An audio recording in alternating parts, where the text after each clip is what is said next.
Maya Patel walked into the hospital board meeting without invitation, still wearing her parking attendant vest, and said 5 words that stopped the CEO mid-sentence. "That building will kill people." The room went silent. 20 executives and architects stared at the 52-year-old woman who directed traffic in their parking garage, who they walked past every day without acknowledgment, who was now standing at the front of their conference room, pointing at the architectural renderings projected on the screen. The lead architect from the prestigious firm they'd hired recovered first. "Ma'am, this is a private meeting. Security will—" "I'm Maya Patel," she interrupted, her voice calm but carrying absolute authority. "I was lead architect for the Shanghai Medical Complex, the Bangalore Research Institute, and the Toronto Waterfront Hospital. I pioneered innovative approaches to vertical load distribution in hospital construction that are now industry standard. And those plans you're about to approve will result in catastrophic structural failure because whoever designed them doesn't understand the soil mechanics of this site." She looked at the CEO. "You're about to spend $200 million on a building that will develop critical foundation problems within 5 years. I can prove it. But first, someone needs to explain why your parking attendant knows more about structural engineering than the architects you hired." Maya had worked at Metropolitan General Hospital for 6 years, directing traffic in the 5-level parking structure, helping confused visitors find their cars, managing the flow of vehicles through the complex system of ramps and levels. She wore the bright orange vest, carried a walkie-talkie, spent her days in a small booth collecting parking fees and giving directions. She made $14 an hour, worked 40 hours a week, and went home to her small apartment where nobody knew she'd once been one of the most innovative hospital architects in the world. The other parking attendants treated her like an equal, which was kind, but also meant they had no idea who she'd been. The hospital staff walked past her booth hundreds of times without seeing her. The doctors parking their expensive cars barely acknowledged her existence. She was exactly what people expected a parking attendant to be, someone who'd probably never been inside the hospital itself, who didn't understand the complex work happening in those buildings, who was there to perform a simple service and stay out of the way. And Maya had carefully maintained that invisibility for 6 years. What nobody at Metropolitan General knew was that Maya Patel had spent 23 years revolutionizing hospital architecture. She'd earned her architecture degree from MIT, her master's from Berkeley, completed groundbreaking research on patient flow optimization and vertical service distribution in high-rise medical facilities. She'd worked for prestigious firms before starting her own practice at 35. She'd designed the Shanghai Medical Complex, a 40-story hospital that incorporated innovative structural solutions for building on challenging soil conditions while maintaining optimal patient care flows. She'd created the Bangalore Research Institute, which won international awards for sustainable hospital design. She'd been the lead architect for Toronto Waterfront Hospital, which became a case study in efficient vertical medical campus planning. She'd published papers, spoken at conferences, taught graduate seminars, mentored young architects. And then her daughter Priya had gotten sick. Leukemia, diagnosed at 16. 2 years of treatment, hospitals becoming their second home, Maya trying to maintain her architectural practice while watching her child fight for survival. Priya had survived, was now healthy, 23, living her own life. But those 2 years had broken something in Maya. She couldn't walk into hospitals anymore without seeing them through the lens of a terrified parent rather than an architect. Couldn't look at structural plans without thinking about the patients those buildings would serve, the families who would wait in those lobbies, the lives that would be saved or lost in those spaces. 6 months after Priya's final clear scan, Maya had closed her practice, walked away from architecture completely, and taken the first job she could find that had nothing to do with designing spaces where life and death happened. A parking garage seemed perfect, still at a hospital, but removed from the actual medical work, no responsibility for the buildings where people fought for survival. Now, standing in the boardroom while executives stared at her in shock, Maya felt the weight of 6 years of silence pressing against 6 words she'd just spoken. The CEO found his voice first. You're saying our parking attendant is an architect? This is, someone verify what she's saying. A junior executive was already on his phone, Googling her name. Oh my God, she's real. Maya Patel, there are dozens of articles, awards, publications, the Shanghai Medical Complex, that's one of the most innovative hospital designs of the last 20 years. The lead architect from the hired firm, a man in his 40s in an expensive suit, looked less impressed than defensive. Even if you are who you claim to be, you've been out of the field for years. Architecture has evolved. You can't just walk in here and...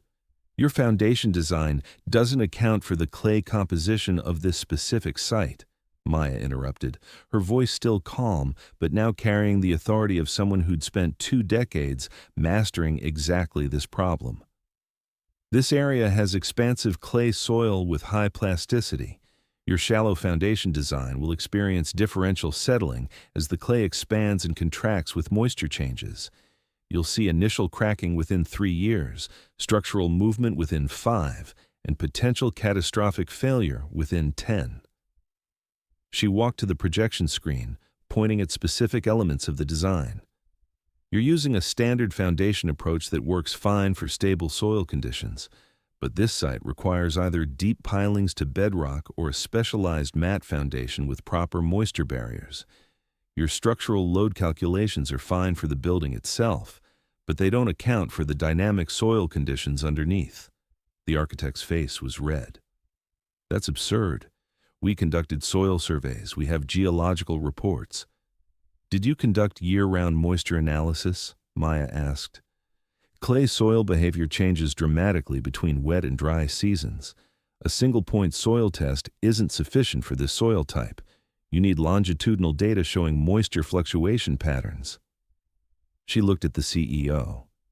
I can show you exactly where the failures will occur. I can calculate the timeline. I can provide you with examples of similar buildings on similar soil that experience the exact problems I'm describing.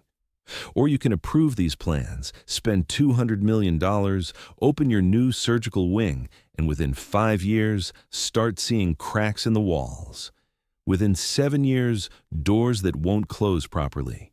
Within 10 years, you'll be evacuating the building and facing lawsuits from every patient who was put at risk. The silence in the room was absolute. Finally, the CEO spoke. Show us. Explain exactly what's wrong and what needs to be different. Maya spent the next 45 minutes doing what she hadn't done in 6 years, being an architect. She explained soil mechanics, foundation engineering, the specific challenges of building on expansive clay. She sketched alternative foundation approaches on the whiteboard. She pulled up examples on her phone of buildings that had failed due to exactly the problems she was describing.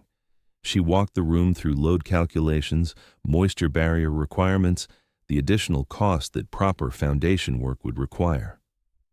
The hired architects tried to argue, tried to defend their design, but Maya had spent 23 years mastering exactly this specialty. By the end of her presentation, even the lead architect was quiet, realizing that the parking attendant had identified a genuinely catastrophic flaw in their plans. The CEO looked at Maya with an expression that mixed respect, confusion, and something else. Perhaps embarrassment that someone with her expertise had been directing cars in their parking garage for 6 years while they'd paid consultants millions for flawed designs. Why didn't you say something before? Why are you working as a parking attendant when you could... Because 6 years ago I needed a job where hospitals weren't about life and death, Maya said quietly. Where I could work at a hospital without being responsible for the spaces where people fight for survival. After what my family went through, I couldn't design those spaces anymore. Parking cars seemed safer, simpler, less weight. The room was silent. Maya continued. But today I watched you about to approve plans that would put patients at risk. And I realized that walking away from architecture didn't mean I could ignore dangerous designs. It just meant I'd been choosing not to use knowledge that could prevent disasters. The CEO made a decision. We're rejecting these plans, starting over with a proper foundation design. He looked at Maya, and I'd like to hire you as a consultant. We clearly need someone who actually understands the unique challenges of building on this site. Whatever your rate was before you retired, we'll match it." Maya shook her head. "I don't want to come back to architecture full time, but I'll consult on this project, review the foundation redesign, make sure it's done right. Part-time basis, and I keep my parking job." They stared at her. "Why would you want to keep parking cars when you could?" "Because for 6 years, I've worked at this hospital from a perspective none of you have," Maya said. "I've watched how people navigate these buildings when they're scared and confused. I've seen which entrances are intuitive and which cause problems. I've heard families crying in their cars after bad news, seen people lost trying to find their way. I've learned what hospitals look like from the ground level, from the perspective of people who aren't medical professionals or administrators. And I've learned that good architecture isn't just about structural engineering and aesthetic design. It's about understanding how real people actually use these spaces when they're experiencing the worst days of their lives." 6 months later, the new surgical wing foundation design was approved, a deep piling system with proper moisture barriers that would cost an additional $8 million, but would ensure structural stability for generations. Maya consulted on the project 2 days a week, reviewing plans, catching problems, applying expertise she'd spent decades developing.